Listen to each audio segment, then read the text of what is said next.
I was at the hotel as the election results were rolling in, the Beto-Ted Cruz race, and I had helped Ted during his campaign. Some may not know, when Ted was getting ready to do debate prep, they wanted to do a mock debate, and they were looking for somebody who was comfortable going after Ted, obviously tall and attractive. So I got to debate Ted Cruz. I played the liberal socialist.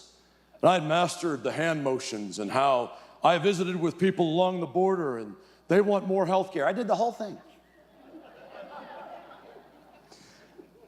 The election night was going on, and we knew it was going to be a closer race than normal. We knew that, look, to give him credit, Beto had worked hard. He'd gone all over the state, charismatic guy. As we're watching the election results come in, though, I didn't expect it to be as close as it was. And as I'm sitting there in the hotel, my mind is blown. How can people buy this? This doesn't make any sense.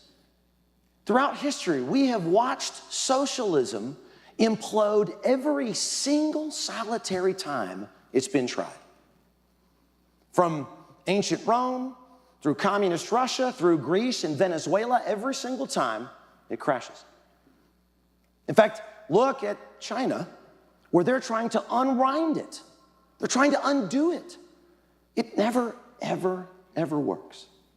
In particular, as we're hearing the news stories come in, and we're hearing about the young voters and the turnout and what the young voters were saying, my mind is blown.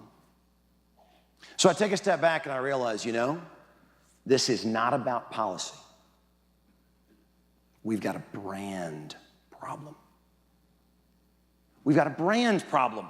You see, if you grew up in the 1970s and 80s like I did, you remember the Cold War.